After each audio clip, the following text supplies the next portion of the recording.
He was a man, they say he was simple. He took less than a day had time.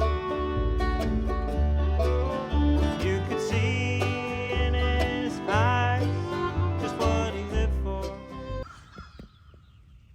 It's a beautiful morning here on Bud's Bay. This is right behind my house. And I'm trapping mink, and I got something.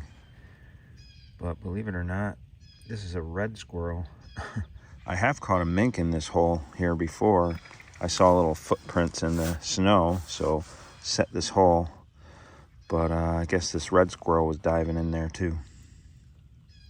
Well, Todd and I are hanging out in the swamp, one of our favorite places. This has actually been a spot that has been a little bit hard to trap the beavers. We were in here last year, and I think they were educated to 330s for sure. They were totally going around them. We had like 3 in here. More than that, but... Yeah, they just went around them. We blocked them in too much, I don't know. I'm gonna put one more in, but we did find this. Actually, Todd found this caster mound here. Pretty big one. I don't remember this last year. It wasn't there last year. Yeah, and they've been, we can see they've been freshly working the dam in here. Over here, you can see their prints. So, put a, I thought I had a 750, but this is like a number 4, Victor number 4 or something. So I got that right down in there. It's the weights are out in the water, and what I'm thinking is I'm gonna slick this up a little bit. Looks like where they're, and I'm also gonna put a branch in here with some caster. So, see what that does. Beautiful morning, but very cold. So all the beaver traps basically froze in, but that's okay. We got a warm week coming. I've only checked the first couple, but got something this morning. It's under the ice there, but instead of a beaver, I have a raccoon on the drowning set. So obviously that raccoon came up here to this caster mound and smelled the caster and got caught, and because it's a one-way chain, there he went. Morning everybody, Trapper Dan here, out on the beaver line. Not doing too good so far, you know. I'm in only 2 spots because that's all I have time for, but it seems like they're not really moving. I have 4 cameras out now, and you'll see here in this spot I have a ton of raccoon activity. They're just having a blast.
I also had an otter jump through last night. Otter season just ended a couple days ago, so I don't want to catch an otter, and I'm glad I didn't.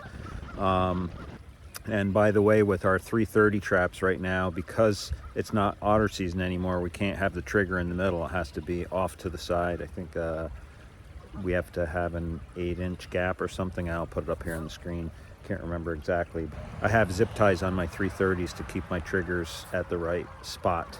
I'm gonna set some cameras up on the trees right around here and see if we see any beavers coming out, but so far I haven't seen any new stuff going on. So I'm kind of thinking they have bank dens way back in there, and they're, you know, they might be feeding back in there, and they'll, you know, transition back out to this lodge at some point.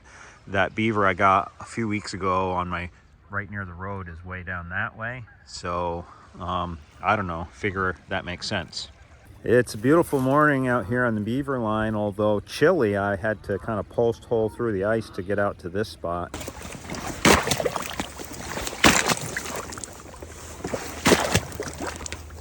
And another thing that I'm doing today is I have my big bobcat and one fox loaded up in the trapping Honda Fit, and I'm heading off to the taxidermist right after I check the beaver traps to sell those guys and get through the process of selling my furs that are put up and not put up. On the last video, I told you that we were going to go to Chappy chewing me out on my fur handling. So, you know, exactly, he didn't chew me out, but I definitely learned a lot. It's my first year, you know, putting up fur. That means, you know, scraping the fur, you know, fleshing it off and getting it up to dry. And obviously, there's a lot of tricks of the trade there that can make your fur more valuable or not. I definitely made some mistakes, and that's okay. I love learning, so and we'll get back in the shed and learn from Chappy about what I could do better for putting up fur. That handle fur way better than I do, and when fur prices are up, I don't mind just strapping and letting somebody else handle the fur. But let's just look at your coon here, though. Yep. All right, I'm not a big fan of coon on wire. Okay. Okay, these coon are too wide. Okay. Okay, and they're too short. Why? Gotcha. They're too short because they're too wide. Gotcha. Okay. So they have to be stretched I really longer. like coon on wood. That's Okay. me personally. All right. So I will just butt in and tell you why I did the wires, and that was because I Had the wire. Yeah, I get it. someone gave me a gift certificate to get these, and I got them, and then I was like, all right, I'll just try this. Yeah. I prefer, you know, my coon on solid wood boards. Gotcha. You know, I don't. Do we have a tape measure here? I think I do. Right Yeah. there. Yep. So, I mean, these coon look like they're pushing darn near probably 11, 12 inches wide. You see how wide, though? Them coon should never be that wide. So how do you control that on a These wire? coons should Or be you down. can't? You will, because when you put them on a wood, it's always going to be a consistent stretch. Oh, gotcha. So you're going to be pulling down more than you're going to be going wide. Gotcha. Okay. All right. And if you flash them and do them right, too, you don't need to put... Is this borax? Yeah. Yeah, you don't necessarily need to do that, too. If you flash them up and get air, keep a fan going in here. Yep. You'll I be do. okay. Actually, I do hang in the basement of my home because my shed is not climate controlled. So Okay. And then I just move them back out here once they're dry. Is that okay? Yep. But definitely, you know, you should be stretching them longer. I mean, this is a good sized coon, you know, and he's only... This coon's probably just going to barely go over 30 inches. Yeah. Okay. So are they 30 still? inches. Do you think that you think they? This big coon, this coon should probably be down to 34, Gotcha. 35 inches, and now you're going to start pushing up into 2X sizes and things like that. So Right. Some So buyers are going to want them that way. so I'm gonna get docked on these even if they do want It's to buy going to them. depend on the buyer. Yeah. Yeah. Okay. Yeah, I'll that's all probably gonna just bring them to depend on the buyer. Groenwald, but Yeah. And some of those big buyers like Groenwald, some of them, they don't even really hit you on green-skinned animals a lot because they want to put them up themselves and handle them themselves. yeah. The beavers, they were saying just taco fold them and bring them green. It takes 2 seconds for us to flesh them in our machine and To put them up. you know. Yep. So they know what they're getting. Yeah. Yep. So yeah. I would, my opinion, I would go to wood. Okay. Even your bigger coons, most of the time, they're not going to be, even on your boards when you pull them all the way down, they're not going to be more than like 9 inches wide, 8.5 inches. Your smaller coons will be down into 7s. And Now, do I have to worry about anything on the heads? Like, now you seem to have fleshed everything very well. okay. Yeah. Thank goodness I did something right. And then Yeah, you fleshed them great. You got what all if- the fat off them. That's why I said you didn't necessarily need to borax them or anything. Okay. You fleshed them really good. Let them dry. Okay. What about the inspection window? Is that the right size? Is that Probably more than you need. okay? Don't cut it up if you don't have to. Okay. Leave as much fur on this pelt as you can. Okay. All right. Same with your mink too. Guys used to always worry about cutting up an inspection window on a mink and pleating the tails and going through all that. But Okay. don't cut that out. Okay. There's such a small piece of fur already. Right. You know, leave as much fur as you can on. Yep. Okay. All right. I mean, all right. Some of these looks like you probably went up to where the penis hole was. Yeah, I just went just above it. Yeah. So, you know, you don't necessarily have to go that big. Okay. That's just, you're giving up fur there. But like this guy, You know, he should be down there. this long, Yeah. and he should be that wide. And I personally, I have a problem with these things, these clips. Like, I would much rather take a pin on wood and pin that in, and it would hold it better. And you can do, I think you can do a nicer presentation of the fur too. Yeah. All right. So next year up at Herkimer, I'm going to be buying some raccoon boards. There you go. Let's talk about the fox. Yeah. Muskrats. I do my muskrats on wire. Okay. Wire. It's the only thing left that I do on wire. The fox I do on adjustable boards as well. Okay. And then my cats. So I have one fox board, one bobcat board, and one coyote. So that's why I'm like, I just come and do one at a time. And the fox and the cats could pretty much go on the same boards. Okay. You'll be able to, get what you need there. So talk to me about, like, I got this issue with the ears and stuff. So what you did here is right. You pinned them up, but these just weren't dry enough to stay. Yeah, exactly. So you took them off. Maybe you took them off a little bit early or whatever. But that was because I had here one you are. board. I can feel this one's still really soft. This must be the last one you took off. Yeah. Yep. Yeah. So once you get them like this is a good way to present them. I do the same thing. And is the cartilage in okay? Yeah. Okay. Yeah, for what you're doing, it is. When you skin them, there isn't going to be much in here because you're going to learn when you cut it off at the skull. You're not really leaving much cartilage in there anyways. Yeah. All right. So. Okay. Yeah, I got pretty good at knowing where to cut for the ears. The eyes I'm still having a little trouble with, but not too bad. Yeah.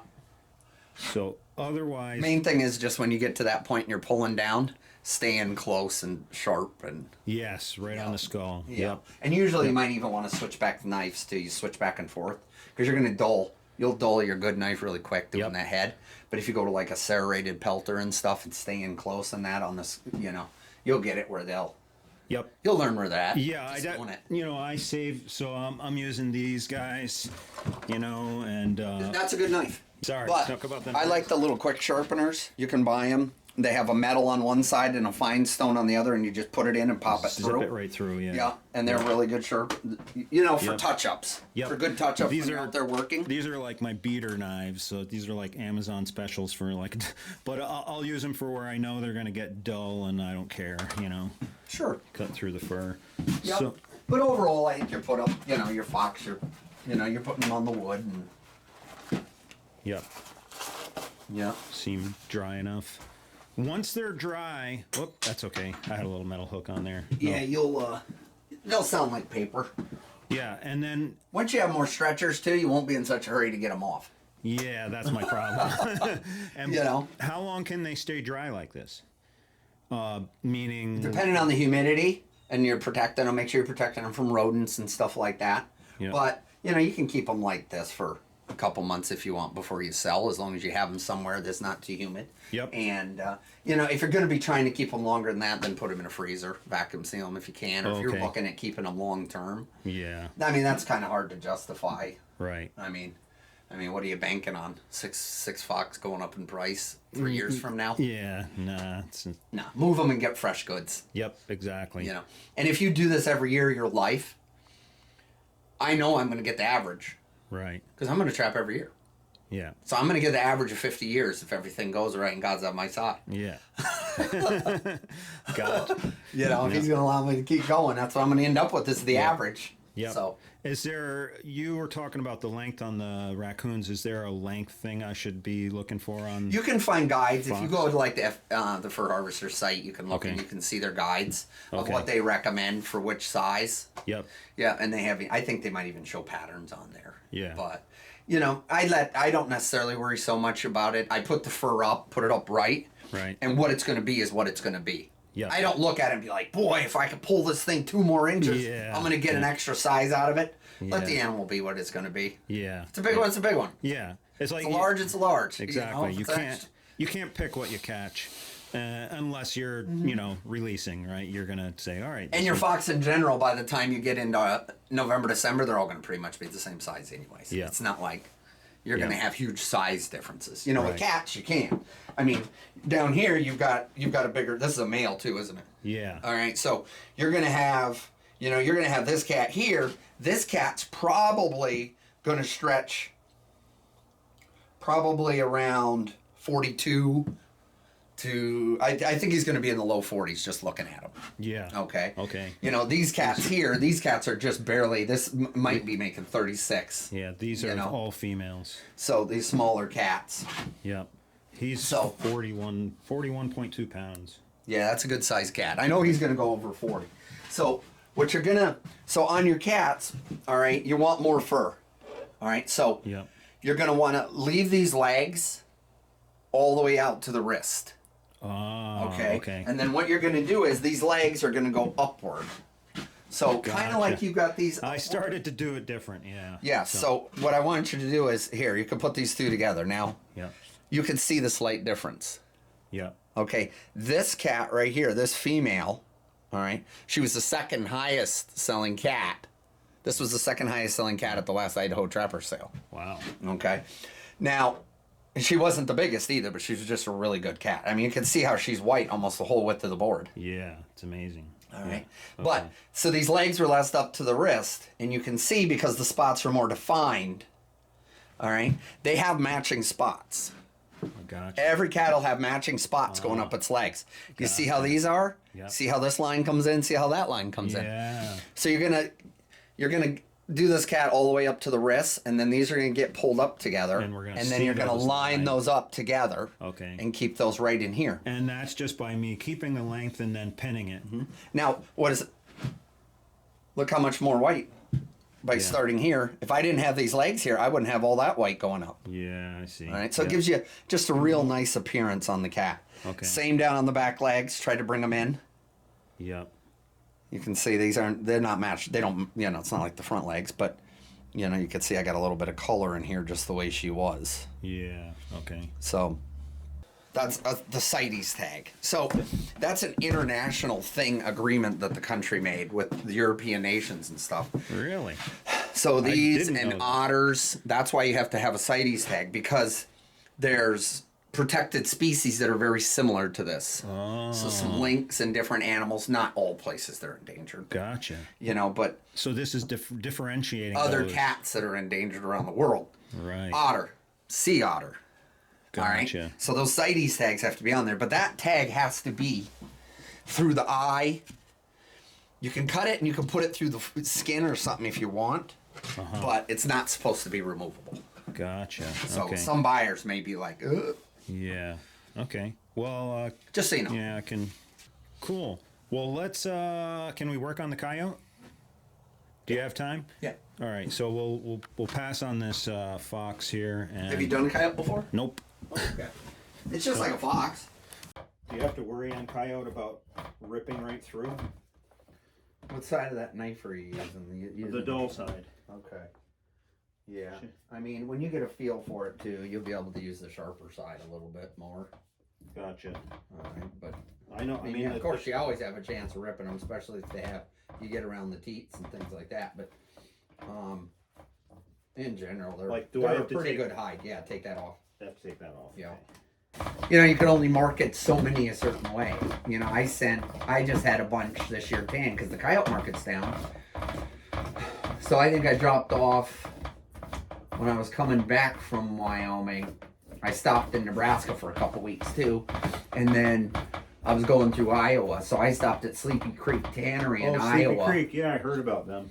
And I dropped off, I think around 70 coyotes to them and had them tanned. Yep. And then once they got them all done just a week or two ago, and I had them ship them directly to somebody that's making me and the wife bedspread. Oh, nice. So so now all the coyotes got shipped to a guy in Pennsylvania that's only a few hours away. Do I have to go back and get this? I would. Yeah. Yeah. So he'll go through and pick out, the best 30 or whatever he needs to make this bedspread. And then the others are all tanned, and then I'll bring those back and peddle them as tan pelts. Oh, nice. And still, even there, you were selective? Like, you didn't keep some that you caught? Or out there, can you pretty much keep everything?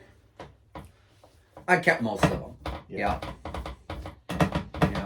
We lost some, too. The weather was unseasonably warm this year. So, I didn't set as many, I didn't do as much snaring as I do. I kind of wait for that because even some of my snare spots I can go, You know, you have a 7-day check on lethal traps out there. 7-day check 7 on days. lethal. Oh, wow, Right. yeah. So that's 13 days. But if it sits for 7 days dead, is that fur gonna go bad? Well, that's why when it's unseasonably warm, Yeah. I don't set as much. Now, I don't usually go that long, but sometimes I'll do every other check when I run through my area. If I got to run a deep draw, I might go down in a draw and set 7, 8, 10 snares or whatever. Gotcha. I may not check them every time I go through there because it may be a walk, you know. Wendy will drop. I'll get off at the top of the draw and she'll run some traps or whatever, and I'll just walk my way all the way down the draw, and then she'll pick me up at the bottom with whatever there is. Wow. So it's nice when you get those frozen nights, right? When it gets cold and I'm down in those draws or in their shaded areas, if the coyote's, he's going to be dead really quick in these snares, especially if there's entanglement, and he'll just be frozen solid when I get there. When I have cold weather, Yeah. I don't have cold weather, I lose them. That's like the Alaska YouTubes I watch. Those guys picking up the lynx and stuff that are. See, I got a hole right there. Yeah, you'll have that around the armpit. Yeah. Yeah. When you do the armpit, slide the whole armpit right over your tip and let the hide go down. Gotcha. Yeah, and I would have Instead- cut. Yeah, you could have cut your leg holes legs out a little bit longer. Okay. Yeah, but take your leg hole and just slip it over the end. Yep. Is that how you do it? I didn't. No. And then you're kind of you're only So, working on a single piece of hide like that. What he means is do that. I didn't do that. Yeah, and then you'll work your leg area down all the way around. Yep. That way you don't get down the armpit and you've got skin There's always doubled a up piece over of the meat top there. of each other, Yeah, I gotcha. and you'll have less oopses. Gotcha. So when it gets cold, then I'll turn and start. Weather gets bad, I'll start setting more snares. But otherwise, I lose them. You know, if I kill him and he sits there for 6 days and it's 50 degrees, he's garbage. Yeah. You know, if he's out in the open, I'll lose him to eagles, bull-headed buzzards. Oh yeah. So they'll tear the stomachs and eat them out. They get some of my stuff right here in the Hudson Valley too. The eagles. I had one. There was actually a deer near my set. I don't really want to catch an eagle. No, they're a big bird. They're a pain in the butt to let go. Yeah, you're doing fine fleshing this. Okay, thanks. Yeah. I mean, fox I found out are pretty dang easy. There's not much left on them. No. And like you said, you get a little bit around that shoulder, a little bit of that saddle, but it's thin Yeah. and it's just going to dry up. And But if you leave something that thick on that, and you put that, you know, that's going to end up creating issues. Right, it's gonna You can't rot, have that right? thick meat like that. Yeah. And I also found the bobcats. The skin is very thin, so it's easy to put a hole through. So, frankly, I was really careful on those because it was my target animal, and I wanted to save whatever value I had. Mm-hmm. But they don't have much fat or flesh to work off. I mean, it comes off pretty easy. You know? And the thing is, too, even with, like, you know, the reds, you know, if you're going to trap, if you start trapping those reds, like, let's say middle of November, Yep. you know, they're starting to get pretty good into December, and you're trapping that area and taking the reds out, you're better off not trapping when we get this later in the year now, because now they're getting paired up, and they're probably already bred.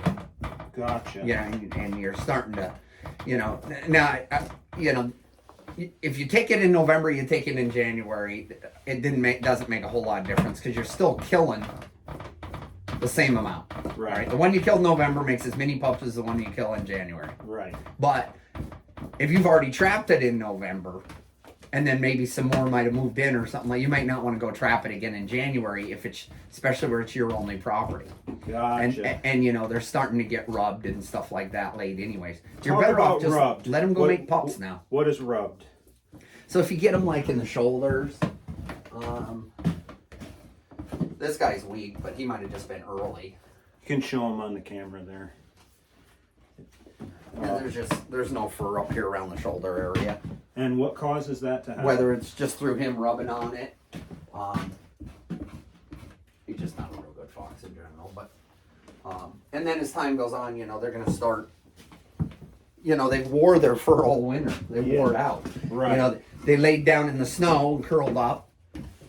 Yep. Guard hairs froze into the snow and they stood up. Yeah, and you do Gary. that over and over and over repeatedly. Yeah. You know, Your coat's getting thin. Yeah. They just wear their fur out. Yeah, Growing Wolves talked about that. being it was, I guess, a problem out in Iowa this year. They had a snow, and then all the coyotes were losing their guard hairs because they're sunning. He said they go out in sun and lay, and then get up later, and everything pulls out. Yeah. You know, that October opener is too early, but the reason it's there is because when they do surveys and stuff like that, DEC does through Cornell, the way they ask the questions is sometimes it's also a little bit biased, and it's towards, Oh, gotcha.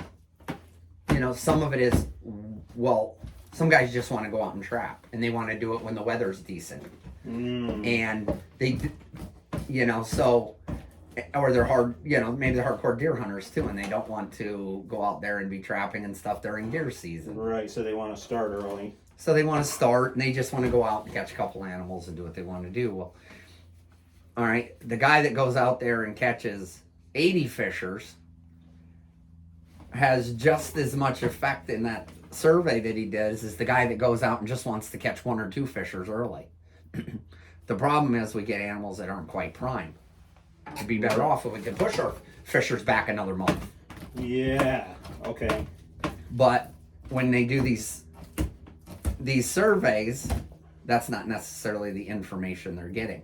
So you can have 6 guys that just want to catch, that end up going out and just kind of a hobby deal and catch 1 or 2. They're going to hold more weight on their 5 fishers than the one guy that went out and caught 80. Wow. But it ends up putting fur on the market too that's not quite prime. Yeah. You know, it's hard for us. About the time our season closes, our fishers are really good. I was just thinking about that this year. You know, I've talked to everybody on Trapline Talk about prime fur and when to, you know, I'm just learning, you know, when to trap and when not to trap. But I love trapping so much. I wanna trap the whole season. Mm-hmm. But really, you know, like you're saying, we should try our best to get the prime fur. And Gary Gronwald was talking about the raccoons are too late, or they're past prime. They could go too far. They're wearing out again too. You know, you're going to see them. You're going to have those rubs on the back of their necks and things like that from crawling in and out of dens. Mm-hmm. They're going to be all stained up. Stained up from peeing in there. Yeah, they're nasty critters. But yeah, I mean, so there's a balance. All right, so here, just push it like that's another. I don't know what that is.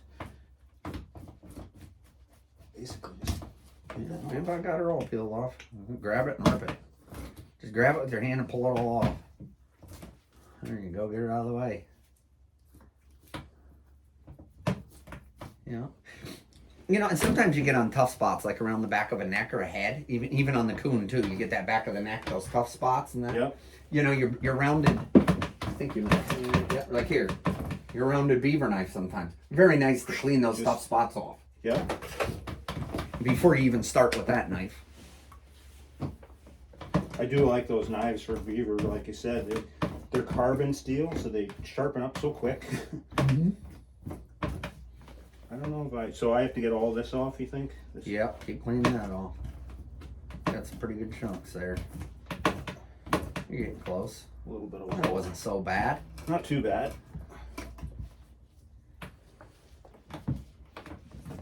Now, you mentioned it, and I did use the borax on the coons and inside the cats, and that's just another thing I learned on YouTube. Is that okay to use borax? Is it something you don't recommend? Or? You don't necessarily have to. If you've got them fleshed and you have them air dried good, that's not something you necessarily need to do. There'll be spots. You know, like I did a fox yesterday. It was a later caught red, but it was really nice. Or no, it wasn't. It was a gray. Sorry, it was a really nice gray.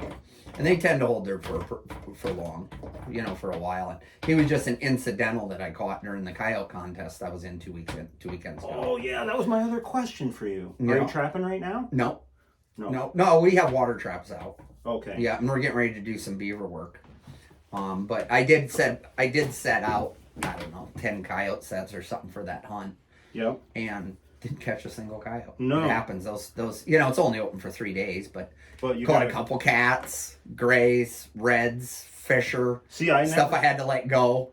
I don't think we have gray fox around here. I never got one. Yeah, there's some grays. Are there? Yeah. But there's not as many as we used to have. There's definitely more reds and coyotes than there is grays. Do I have more to do? 20 years ago, we used to have quite a few more grays. Yeah, you're pretty close there. Yep, just clean her up a little bit. And some of that stuff you can clean up too once you're on the board. Gotcha. It'll be easier then. You know, and sometimes I'll take a towel too and just wipe the grease off. It's kind of warm in here, so you're able to see it a little bit better. Yeah. And you can just take a towel and wipe Well, I the wanted to excess keep grease. you warm in your trap. Oh, yeah, right. You got me. You almost didn't catch me though. Remember, you gave me a heads up before I got here. I gave him. I got to turn around. I'm like, should I give him a heads up or not? Yeah, I should have been a coyote and circled this about 20 feet out and turned around and left.